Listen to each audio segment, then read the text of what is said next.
بارے میں صورت انفال کا مکیہ حصہ ہے۔ اس کے آغاز میں اللہ تبارک و تعالی مال غنیمت کی تقسیم کاری کا حکم ارشاد فرماتا ہے۔ جب جہاد کیا جاتا ہے، جو علاقے فتح ہو جاتے، ان علاقوں سے جو مال حاصل ہوتا اس کو مال غنیمت کہا جاتا تھا۔ اس میں سے جو 5واں حصہ تھا وہ نبی کریم صلی اللہ علیہ وسلم کے لیے، آپ کے گھر والوں کے لیے،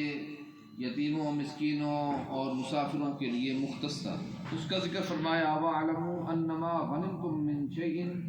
فَأَنَّ لِلَّهِ خُمُسَهُ وَلِلرَّسُولِ، اور جان لو کہ جو تم کو غنیمتیں حاصل ہوئی ہیں ان میں سے 5واں حصہ اللہ اور اس کے رسول کے لیے ہے، اور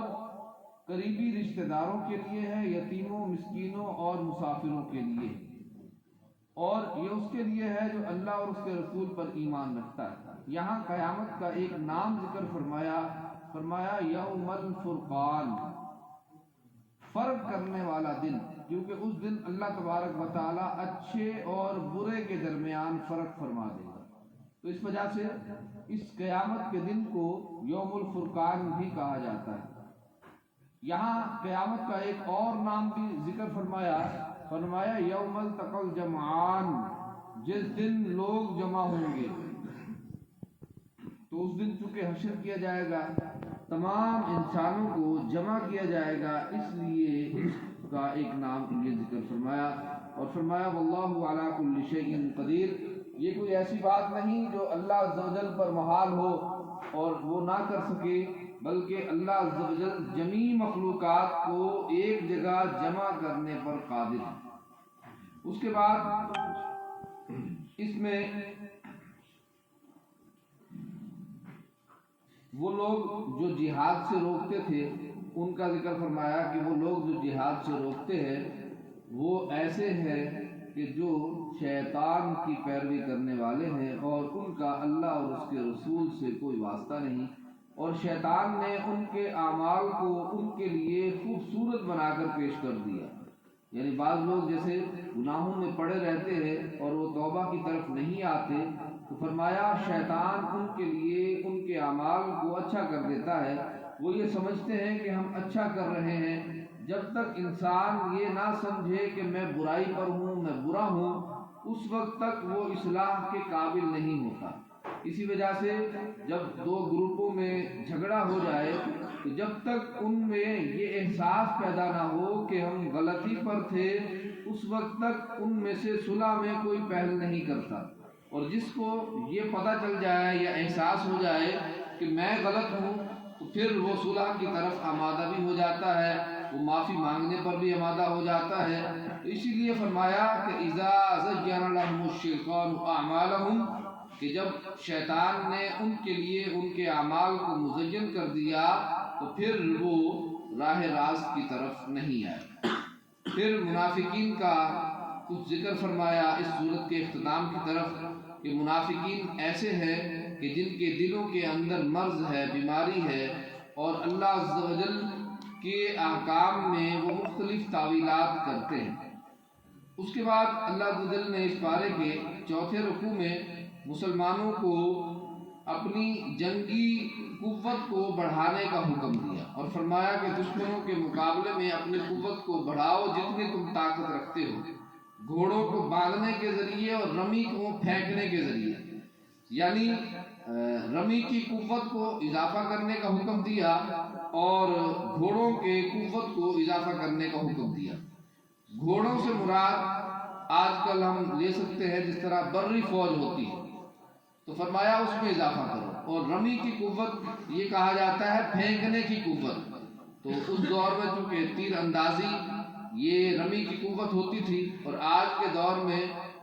میزائل، ہوائی جہاز جس کو ہم فضائیہ کہتے ہیں، وہ رمی کی قوت ہے۔ تو اس وجہ سے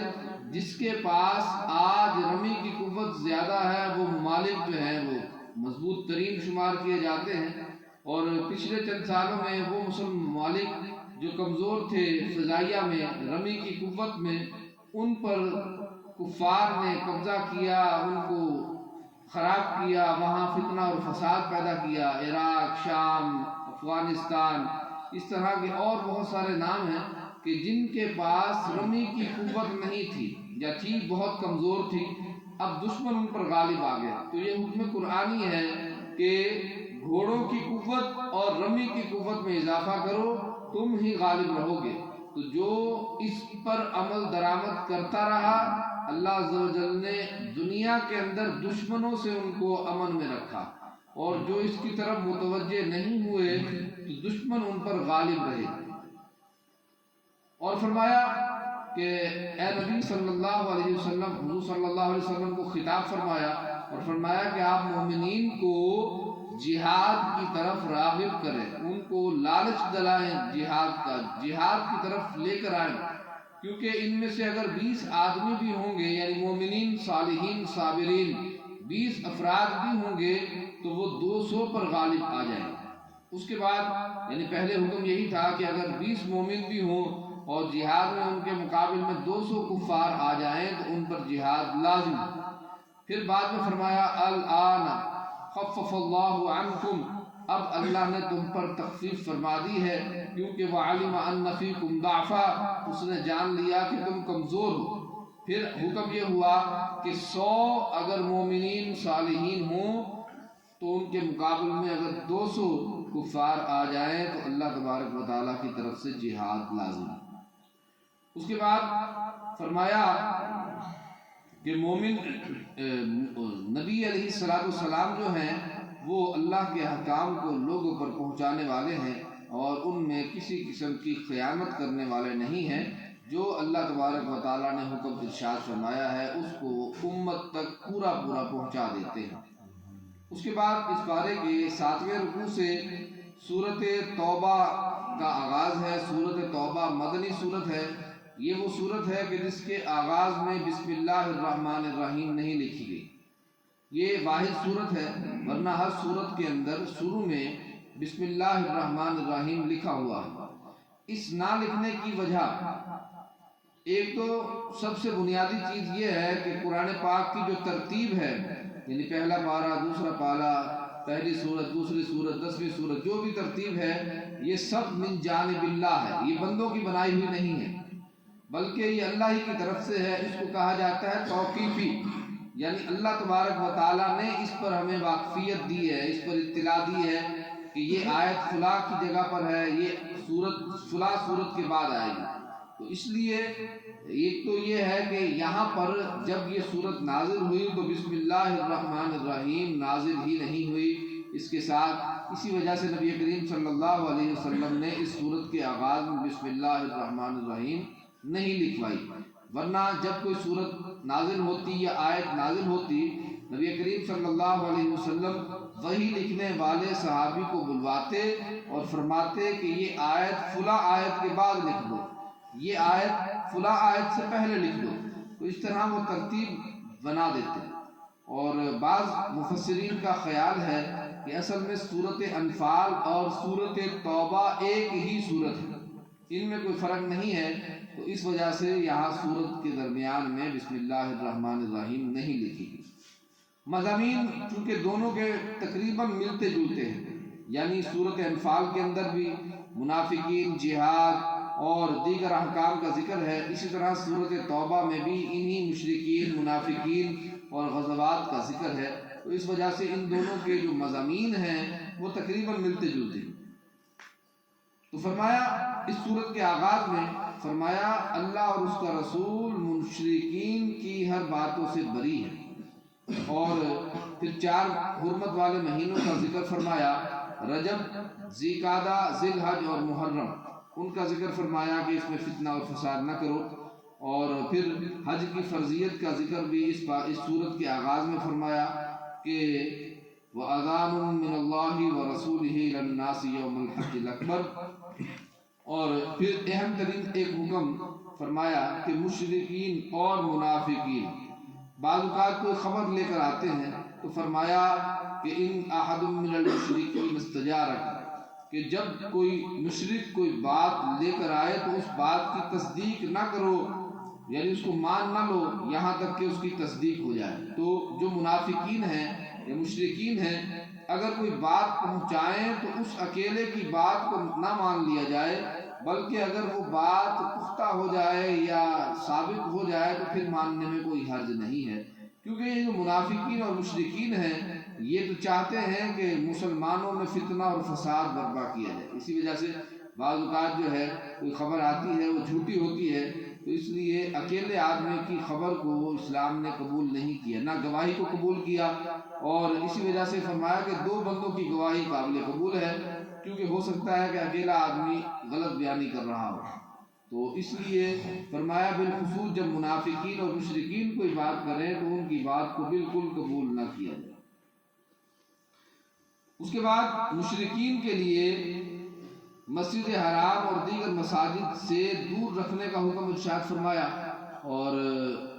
جہاد کے مزید احکام کو یہاں بیان فرمایا، اور پھر فرمایا کہ وہ لوگ جو اللہ کے پر ایمان رکھتے ہیں، اس کی راہ میں جہاد کرتے ہیں، اس کی راہ میں اپنے اموال کو خرچ کرتے ہیں،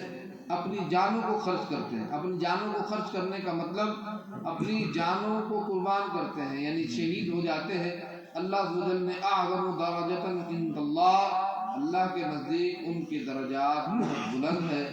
وَأُولَئِكَ هُمُ الْفَائِزُونَ، یہی لوگ کامیاب ہیں۔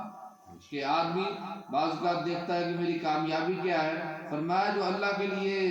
ہجرت کر جائے، اللہ کے لیے جہاد کرے، اللہ کے لیے، اللہ کی رضا کے لیے اپنے مال کو خرچ کرے، اللہ کی رضا کے لیے اپنی جان قربان کر دے، تو فرمایا یہی لوگ حقیقت میں کامیاب ہیں اور جنت میں خالدین فیہا ابدا، جنت میں ہمیشہ ہمیشہ رہنے والے ہیں۔ ان اللہ عندہ اجر عظیم، کہ اللہ کے پاس ان کے بڑے بڑے درجات ہیں۔ پھر اس پارے کے 10ویں رکوع میں غزوہ حنین کا واقعہ، اس کا ذکر فرمایا، اور اس کے بعد فرمایا انما المشرکون نجس، مشرک نجس ہیں، ان کو مسجد حرام کے قریب نہ آنے دو۔ تو مشرکوں کا مسجد حرام یعنی خانہ کعبہ میں داخلہ ممنوع قرار دیا گیا، اور فرمایا یہ نجس ہے، نجاست ہے، اور مسجدوں کو نجاست سے دور رکھو۔ اسی وجہ سے آج بھی مسجد حرام کا جو حرم ہے، حرم کعبہ، اس کے اندر مشرک کو، کافر کو جانے کی اجازت نہیں ہے، بلکہ قریب قریب جو لوگ رہتے ہیں وہ اگر کسی دوسرے شہر میں جانا چاہیں تو اس کے لیے الگ راستہ بنایا گیا ہے، اور باقاعدہ لکھا گیا ہے کہ غیر مسلم کا داخلہ یہاں ممنوع ہے۔ اسی طرح مدینہ منورہ کے اندر بھی جو حرم ہے اس کے اندر بھی آج بھی مشرک یعنی غیر مسلم کا داخلہ ممنوع ہے۔ یہ حکم قرآنی پر عمل ہے جو صدیوں سے چلتا آ رہا ہے، اور آج بھی اس پر عمل کیا جاتا ہے کہ خانہ کعبہ کی حدود کے اندر مشرک کوئی داخل نہ ہو پائے۔ اس کے بعد یہودیوں اور عیسائیوں کی ایک بات کو ذکر فرمایا یہودی کہتے ہیں کہ عزیر اللہ کے بیٹے ہیں، اور عیسائی کہتے ہیں کہ مسیح بن مریم اللہ کے بیٹے ہیں۔ ذالک قولہم بافواہہم، فرمایا کہ یہ ان کی منہوں کی باتیں ہیں، یعنی یہ ان کی اپنی طرف سے بنائی ہوئی باتیں ہیں، اللہ نے ان پر اس طرح کا کوئی حکم نازل نہیں فرمایا، بلکہ یہ سب اللہ کے بندے ہیں اور ان کو اللہ کے بندے ہونے میں کوئی حرج نہیں۔ یہ وہ لوگ ہیں جو اللہ ہی کی عبادت کرتے رہے اور اللہ وحدہ لا شریک کو وحدہ لا شریک ہی سمجھتے رہے۔ اس کے بعد اس پارے کے 12ویں رکوع کے اندر غار ثور کا یعنی ہجرت کی رات کا ایک واقعہ ذکر فرمایا، جب مکہ مکرمہ سے نبی کریم صلی اللہ علیہ وسلم حضرت ابوبکر صدیق رضی اللہ تعالیٰ عنہ کے ساتھ مدینے کی طرف ہجرت کر گئے، تو غار ثور یعنی مکہ مکرمہ سے کچھ قریب میں ایک غار ہے، غار ثور، جو حج یا عمرے پر گئے ہیں انہوں نے اس کی زیارت کی ہوگی۔ زمین سے تقریباً 6000 فٹ بلند ہے وہ غار، تو آج بھی اس پر چڑھنا بڑا دشوار ہے، تو الحمدللہ وہاں جانے کی سعادت ملی ہے، تو جاتے ہوئے تقریباً 3 گھنٹے لگ جاتے ہیں اس پر چڑھتے ہوئے، اتنا بلند ہے۔ اور ہوا کیا کہ نبی کریم صلی اللہ علیہ وسلم کو اپنے کندھوں پر سوار کر کے حضرت ابوبکر صدیق رضی اللہ تعالیٰ عنہ اس جگہ پر تشریف لے گئے. تو آج بھی چڑھنا اس پر دشوار ہے. آج حالانکہ راستے بنے ہوئے ہیں، اس دور میں نہ راستے تھے نہ کوئی اس طرح کی کوئی صورت تھی، لیکن اس کے باوجود وہاں چلے جانا اور وہاں آپ نے 3 دن قیام فرمایا. یہ جو کبوتری نے جالا بنا لیا اور گھونسلہ بنا لیا اور مکڑی نے اس پہ جالا بنا لیا، یہ وہ غار ثور کا واقعہ. غار ہیرا اور غار ثور یہ 2 الگ الگ غار ہیں. غار ہیرا جو ہے وہاں پر پہلی وحی نازل ہوئی تھی اور وہ تقریباً 2500 فٹ بلند ہے زمین سے. اور غار ثور جو ہے یہ ہجرت کی رات نبی کریم صلی اللہ علیہ وسلم نے وہاں قیام فرمایا تھا حضرت ابوبکر صدیق رضی اللہ تعالیٰ عنہ کے ساتھ. اور جہاں پر واقعہ ہے کہ حضرت ابوبکر صدیق رضی اللہ تعالیٰ عنہ نے اپنے انگوٹھا دے دیا ایک بل کے اندر اور وہاں سے سانپ نے آپ کو ڈس لیا، یہ بھی غار ثور ہی کا واقعہ ہے، یعنی اسی غار کا واقعہ. اس غار کے واقعے کو قرآن پاک نے ارشاد فرمایا، کیونکہ جب کفار پیچھا کرتے ہوئے اس غار کے دہانے تک آ گئے تو پھر حضرت ابوبکر صدیق رضی اللہ تعالیٰ عنہ کو یہ پریشانی لاحق ہوئی کہ شاید ہم پکڑے جائیں گے. انسان فطرتی طور پر پریشان ہوتا ہے. اس کی تسلی کے لیے اللہ عز و جل نے کلمات ارشاد فرمائے کہ